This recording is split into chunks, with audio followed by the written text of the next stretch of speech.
one of the things I carried with me through my assignments from Vietnam to Washington, D.C., and now to Iowa was my bad back. I had somehow developed some terrible low back problems where they could leave me in incredible pain, pinched nerves, inability to function, and sometimes I'd just sort of be twisted over like this, that I couldn't stand up straight, and never quite found any way to get over it. I had to be medevaced in Vietnam, carried on a board like a dead Viking with my colleagues, and slid into a helicopter and flown to Saigon, and eventually somehow it kind of got, the pain dissipated enough I could get around. But here, driving in this little Triumph Spitfire all the way out to Iowa, we arrive in Des Moines, move into the house that I had bought on a previous trip, and I can't stand up straight. I'm supposed to be reporting for work in the governor's office, and yet I couldn't get up straight. I was bent over, and all I could do was sort of lie on the floor.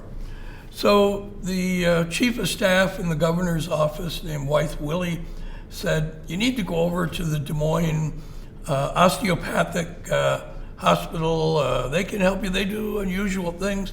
I said, "Oh, Wythe, thank you so much, but I've tried all those things. They don't work." So he kept after me, and finally I just quiet him and shut him up. I said, "All right, I'm going."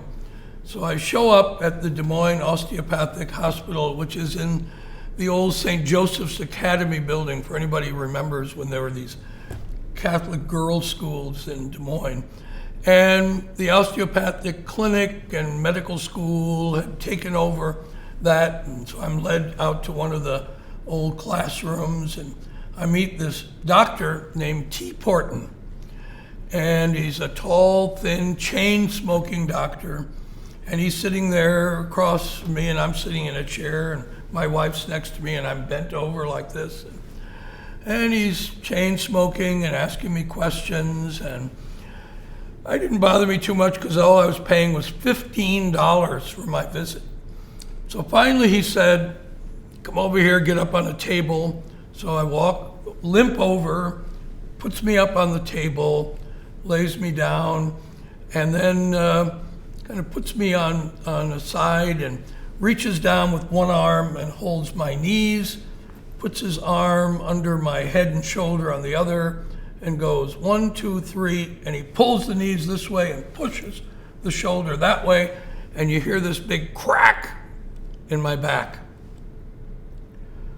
And so he steps back. Nobody had ever done that to me before. I had x-rays and I had machines pulling to stretch me, but nobody had ever done this. And he said, "Well, get up." So I get up off the table and I'm still bent over like this. And he said, "Why are you standing like that?" And I said, "Because I can't straighten up." And he said, "Yes, you can. Just try it." So I go like this, and I moving, and my back's moving, and I'm able to straighten up, and I'm pain-free, and it's like a miracle out of the Bible. All the pain is gone instantly. If he had said, "I'm leading a global pilgrimage," I'd have pushed my wife aside and followed him out the door. That was how incredible the relief was.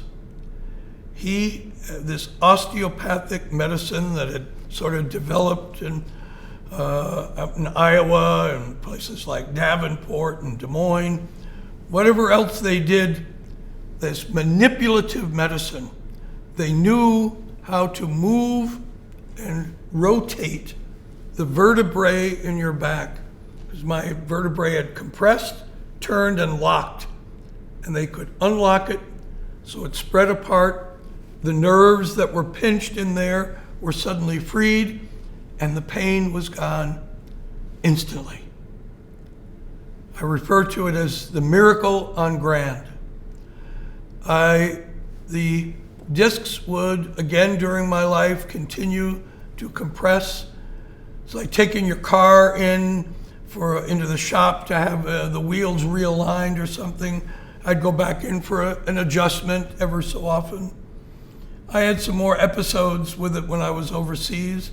Happened to me in Cambodia. That's another story. But the miracle on Grand.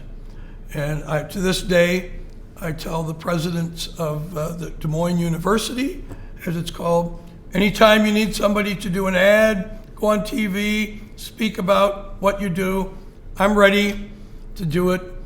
It was so incredible, such an amazing, amazing relief from my miracle on Grand.